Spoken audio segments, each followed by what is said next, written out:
Good morning. I'm Bandul Jayasakar. I'm standing in for my good friend and colleague Faraz Shaukat Ali. He's on vacation. If you read the newspapers today, the Media Ministry Secretary, he appears to be a good man. He says, I will not sign. If not, I would resign. This is about the 58 cars for MPs. So there was a press conference held by Bopage. He said that he's been forced to sign, that is to 58 luxury vehicles for MPs at the cost of rupees 700,000 a month, and he says he's not going to sign. And also some papers report that the Prime Minister has said either sign or resign. Let's see what happens. And he also says that he got the backing of President Sirisena in the interest of the masses, which is very good. I hope he will stand and keep up to his word and will not give in to pressure by the politicians, because people suffer, people go through hardships, and we need good public servants. But also I must say that the Media Ministry also, I mean, we let's respect Bopage and give his due and say well done to him.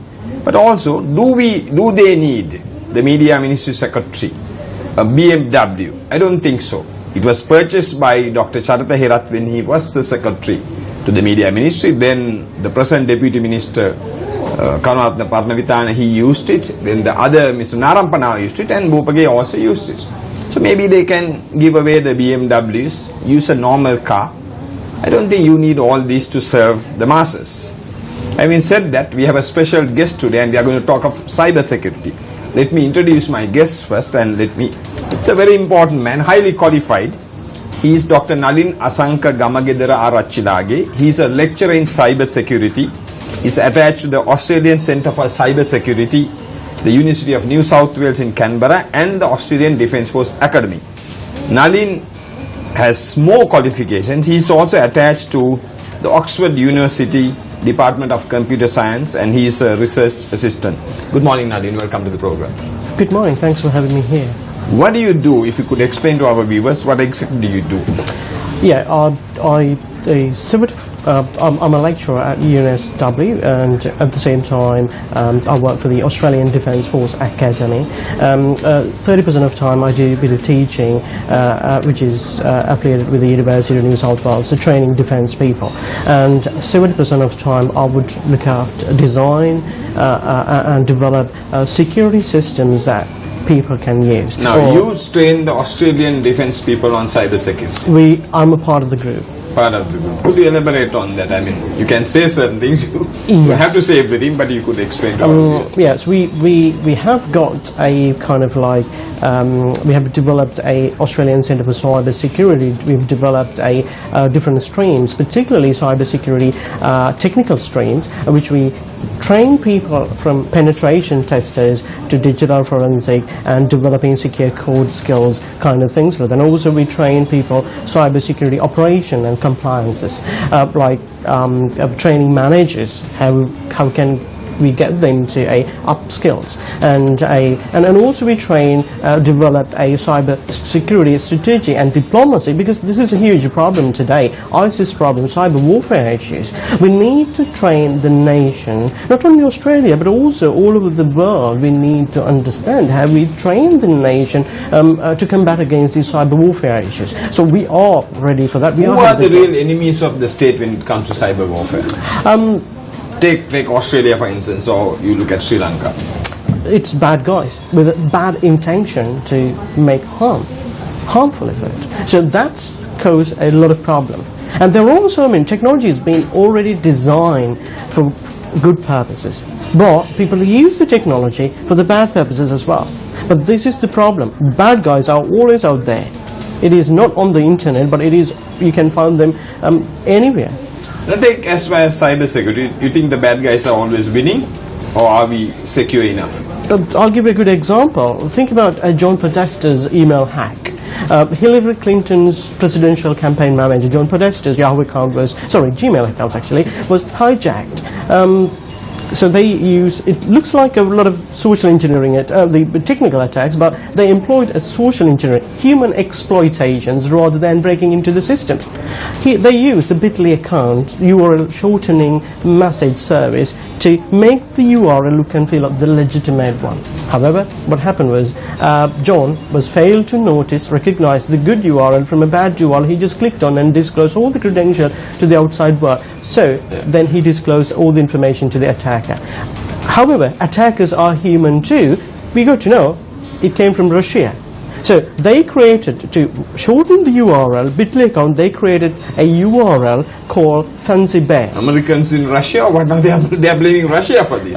Actually, that came from Russia. So how they got to know? So they created a Fancy Bear. They created a Fancy Bear account to shorten the URL, but they could not make it private. So whole world got to know that who did the URL shorten.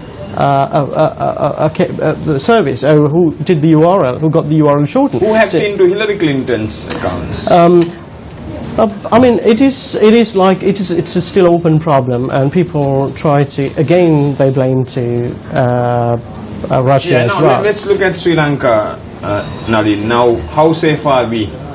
I mean, on the cyberspace, I think none of us are safe, and because humans, part of the problem is humans. We design and develop technologies to protect people against cyber attacks, but none of them are humanly designed. People can't use this technology. My mom can't use this technology. Now take Hotmail or Yahoo, Google, all these things come from the United States, right? That's correct. How, I mean, then we use, the whole world, they use it. I mean, the United States can get all the information. That's true. That's true. That's why I'm constantly arguing we need to design technology for ourselves. We need to understand the audience and then design the technology. And also, on the other hand, we need to think about better education, training, professionalism, and awareness kind of things we need to know about, because there are all plethora of technologies out there, and applications out there, and services out there. We're using this technology, but we never know how the technology works. This is very important for us to understand. And now take all take China. They have their own thing, right? Yes. And that's WeChat. So when you go to China, you can't use all this. So China is making themselves secure. That's correct. So that's why I'm constantly arguing that we need to design technology by understanding, because we can't use a model from US, we can't use technology from US, we can't use technology from UK, technology from Australia. We need to understand so think about, Facebook, Google, all high-tech, the organization, as well as the top-notch applications. They know how many times you stop by the ATM machine. They know what's your route to office. They know what is the way that you disclose your information, and what you like, what your dislikes, what your likes are, what your dislikes are. They know how Friday night, what you do shopping, how much, what kind of fast-moving items that they have, what kind of slow-moving items that you have. How secure is China's WeChat? China has implemented WeChat, and they have a central authentication mechanism to do that. So, because when you create your accounts, you are accessing to their service, and they collect all your information. If you use their service, I think the problem wouldn't be different. It doesn't matter whether you use China WeChat or a Facebook in US or Australia or UK, any services. But what I'm trying to say is we need to develop our skills. We need to upskill our education systems, and we need to train people, educate people, and we need to create new design, new tools for us. Because if we wanted to protect our cyberspace, our information, because we need to think about, because we really care about sea, air, all these forces we are very care about, ground. But we need to think about the cyberspace as the same situation, because otherwise we might give away a plethora of information. Do we really? We don't. Now take for instance like this Facebook. People say, okay, I'm in this cafe, I'm in Gaul, I'm in Jaffna, I'm in Matara, right? Feeling happy with the family. Yeah. Should people say things like that on Facebook? That's what I'm Give saying. their locations. That's what I'm saying. Problem is human. Humans are the weakest link in information security. Experts, we all security experts, we design technology, but people can't interact with this technology. Because if you happen to assume that, would you give your home address to somebody who met you, who happened to see you on the road? A stranger? No. But you literally share your geolocation information over the Facebook. Anybody can find you within 10-15 meters where you are, where your home address is, and which is a threat. And you never know. You have already disclosed your information to the outside world, but part of the problem is you're not aware of it. The technology has been designed for the purpose. It's a good purpose.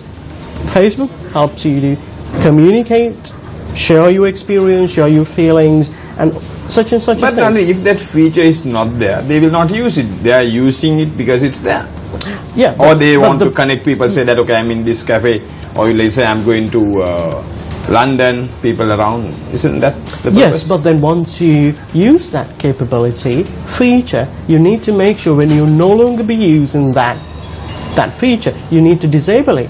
The part of the problem is humans, their education, lack of knowledge, training, awareness, and professionalism. So that's why I'm constantly arguing that we need to train people, we need to educate people, we need to find a better way of educating people. Get So this you message. are telling our viewers not to use that feature, to say that you are in this cafe or you're away somewhere? No, I'm telling them we can use the features, but part of the problem is you need to know about what kind of informations are valuable. Would this information would take somebody else, especially bad guys, to abuse me before you sharing that information? Because they could monitor now. Like say if you are away from home on vacation, especially this time, Christmas and New Year, they can, the criminals could, the burglars could Yes. walk into your house easily. Definitely, they can do that because you have shared your information. Personally, I don't think Facebook is safe. However, so there are also many advantages. Could you elaborate more on that? I'm sure our viewers would want to know when you say personally Facebook is not safe. Because the best example I can provide is like we share our geolocation information. Sometimes we enable them and it is there. And also when we enable this, WhatsApp, Viber, all the other applications could use that because location information has already been shared. Enable it. Right, so, but we never know that, and I'm chatting with somebody, but they know that where I'm chatting at the moment. So this is a problem. The problem comes down to the human, because their lack of education, training, awareness, and professionalism. So can we tell our viewers, please disable it? What is your advice? Please do disable them when you no longer using that. When you need it, enable it, and use the technology. So that's why I argue that they need to have a better education. What kind of information that they share? Because sometimes they might need to do it, because otherwise your boss are their boss. They work for the organization. They do a lot of advertising over the Facebook. They have no option, no choice. But they need to know about that, what kind of information. When they're no longer using that technology and the services, they need to make sure that. Now there's another thing. Take the media today. The media, we use WhatsApp, we use Facebook to reach out faster than emails. Yeah. How do you see that? Yes, this is for the good cause, right? But then part of the problem is there are so many side effects, there are so many issues related to privacy and security. So we need to, again, better educate people to do that, to use the technology without disclosing their privacy and protecting themselves and on the cyberspace. These are very important issues that we need to think about, because anyway, we develop technology, the problem comes down to the human, because humans are the weakest link in information security. This is a kind of a mantra we've been preaching I've been talking at many international and national conferences, and then this is the problem. And because different people are different, they have different perception. The way that they talk differently, they have different perceptions, they have different thoughts. But when it comes to action, they're totally different. They say something, they do something quite different. But again, like the scientists, all the techno people, they develop all this and you blame the human beings. Is it fair? No, it is not fair at all, because I've read a paper in 1999, usable security paper, humans. Users are not the enemy. We can't treat humans as enemies and treat them stupid. We can't call them stupid, because they're not. When we design, scientists, engineers, when we design technology having scientists in their mind rather than end users in their mind. So that's why we develop technology out there and people use it, but then they can't better interact with the technology which we But design. why do people like you, I mean, say experts, say, oh, this is user friendly? Why do people say that? Is it? I think user-friendly is a marketing word, came from Microsoft, but we call it user-centered design, understanding people's mental model and designing technology, but which is a very challenging task, because the way you think, the way you act, the way you talk, the way your thought process is quite different to somebody else. So in that case, when we get them implemented, how can we design a unique systems by looking at all these? It is very difficult to generalize the situation. So we have to tell our viewers this word user-friendly is a marketing tool, but it's not user-friendly. The best word I would use is the user-centered design, particularly in a security and privacy context. I would say user-centered security and privacy design. So we're looking at people's mental models and designing privacy and security technologies. So now, I mean, a viewer was sending a message saying that, okay, US is not safe. How safe are we, Sri Lanka? We are not safe at all. Not safe at all. Yes. So what should we do? There are two things. Whatever the technology which we design, we need to design human in mind. So design technology where human can interact with these. They understand the privacy and security implications there. And when we design technology, so we need to understand, will they understand how the technology works? For example, so to do that, we need to better educate, train, develop their awareness kind of stuff, as well as a professionalism are very important that we need to consider, because many discussions have been terminated with the conclusion of if and only if we can eliminate the end user from the system, we can make the system secure. But we can't have systems without users. So what we can do is we can educate them, train them to use the technology, which is very important. That's what we are doing in Australian Centre for Cyber Security. And also, Nadine, they say Viber is safe, WhatsApp is safe. Is it correct? No. So I'll give an example. I talked about this in one of the press conferences, as well as one of the largest conference in Melbourne. August 19, 2016. WhatsApp, they have changed their privacy policy. They say that they are going to share their information, so their customers' information, with the parent company, which is Facebook. But then they've got the update, because when you sign up with the account, you get update policy, right? So they have been communicated with the users. How many of us are aware of it? Malcolm Turnbull, Australian Prime Minister, he argued that. He said that he encouraged his cabinet ministers to use WhatsApp to communicate among them. But this is a way that they tend to, because they are not aware of these privacy upgrade policy, and they tend to disclose a lot of the amount of, Facebook can collect Malcolm Turnbull's and cabinet ministers' information, but they're not aware of it, because has that been properly communicated? Haven't you advised, because you are an expert, you live in Canberra, haven't you advised? We are constantly talking about that. Apparently, eventually he might get this message across the one, and also which is not being accredited by the Australian Signals Directorate. So I think, yes, he's aware of this issue, and he might take an action in order to take the country's critical infrastructures or critical information. So all this information goes to Uncle Sam, the United States. Am I right? They eavesdrop. They tap Angela Merkel's phones. They do all the bad things. Yes, and that's true. And also they know how many. If you have a Facebook account, if you have a Google account, if you have a Yahoo account, they know pretty much what you do. Pretty much everything what you do day by day. How many times, what route you go to work, how many times you stop by the ATM machine, and what is your health rate, and what is your, what are your dislikes, and what are your likes, and also what kind of food you eat. Pretty much they collect all this information. So pretty much your privacy is not anymore belong to you. So Uncle Sam is watching. Exactly. Or the big brother is watching, and why? They can watch, but they have certain, those companies they have some sort of regulations, rules and regulations, and they got to adhere, and also legal process that they have got to adhere. But apart from that, I can't tell you exactly whether they're watching or not. I don't want to really comment on that, but they're all highly likely opportunity. If they're really interested in, they can collect all this information. So then what about a country like Sri Lanka? I mean, then we are not safe at all. We are not safe at all. That's why we need to think about cyberspace.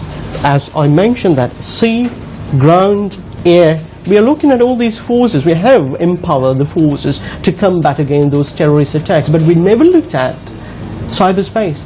We need to think about cyberspace as the same, because the US could be, if we could access to Pentagon or military informations, we can destroy whole US. I mean, the people bad guys, so that's why they have protection mechanisms in order to protect their information. So the United States is well protected, their systems? I'm not saying that well protected. There all could be human issues.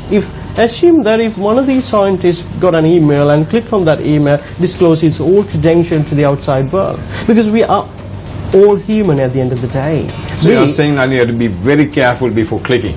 That's correct. People do click without checking? That's right. That's exactly.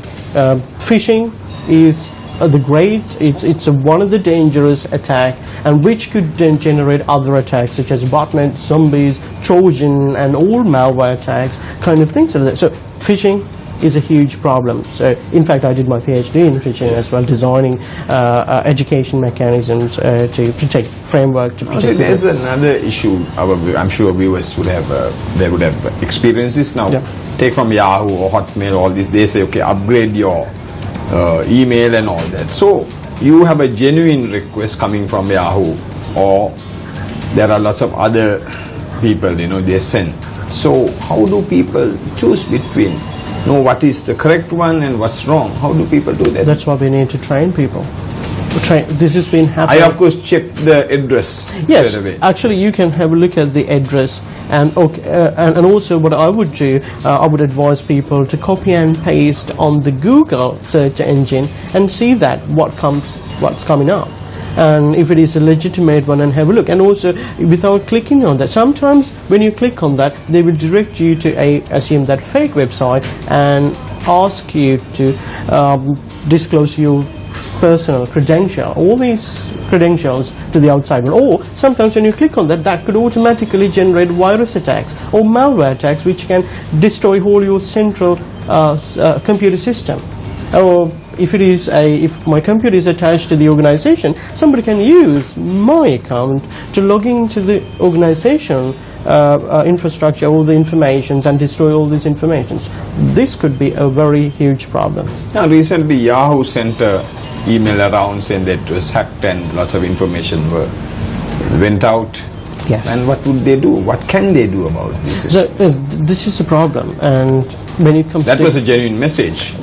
That's correct, but then when it comes to the phishing attacks, the phishing emails, very different to differentiate. Even experts like us find it sometimes very different to do it, because attackers are very keen. They're very kind of a rat race. So we design new technology. The attackers, they try to come up with, they try to bypass that. This is a rat race. They're very smart. What do they gain by this? It's more on security, or just to have fun? See, they could be financial gain, and they could be sometimes to show them they're very smart, and sometimes to have fun. So one of the famous hackers, Kevin Mintek, he was doing all these things not for the financial gain, but for the fun, and to show them. And there is a good purpose of doing these kind of stuff as well. What we call penetration testers. We access to computer systems and show them, hey, there are problems in the system that you've got. In organizations, your organization is not safe. So what we call, they're good people, penetration testers. They're professionally, they've got the license to hack into other people's account And when they hack into other people, particularly the organizations, you need to have a mutual agreement, so they will employ people like their... So that's how this cyber warfare comes. No, this is exactly the penetration testers. They're coming, organizations, they're hiring these people to understand the vulnerability within the organization. So they hacked into the system using social engineering attacks or a technical attack, and then if the attack was successful, so they will fix it and they get paid.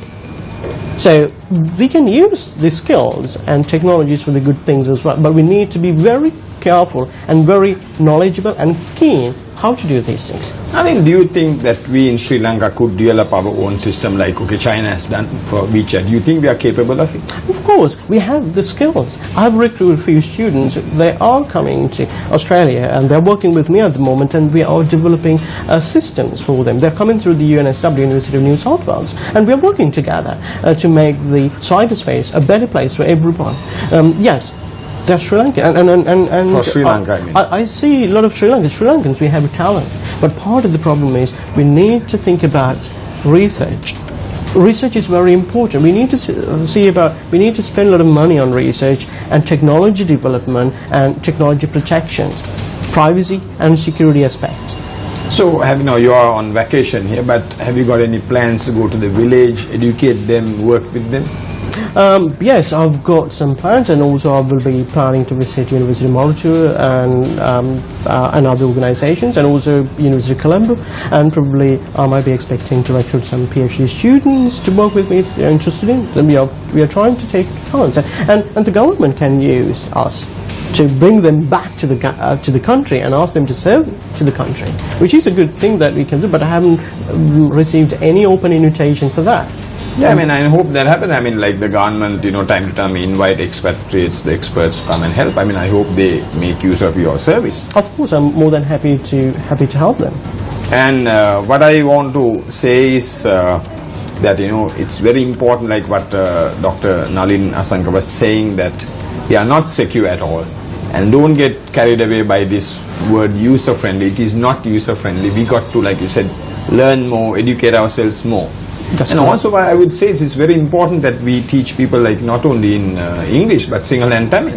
Those are very important. That's correct. And it has affected our day-to-day lives in the villages. Yes, the technology has been designed particularly in common language like English, international language. But then sometimes if people have problems, barriers to use the language, then we need to forget about the technology. So this causes a huge problem. That's why I say that we can't use the US models, we can't use the Australian models, we can't use a UK technology here straight away. We should have a Sri Lankan model. We need to have on our model, and also we need to have on our education system to do that. Yeah, thank you very much, Nadine, for joining us. I have to mention about tomorrow. We have a special guest tomorrow joining us. That's Ravi Ratnayaka, the former Sri Lankan Test cricketer. And he was also if you remember, he was the vice captain when Arjuna Rantunga was captaining Sri Lanka. Ravi was a great all-rounder, loved and respected by all. He's on vacation in Sri Lanka, he's returned from Melbourne. He will join us and talk to us about cricket, South Africa, fast bowling and so many things, and why he retired early from Sri Lankan cricket. And we'll join you with Ravi Ratnayaka, and have a nice day.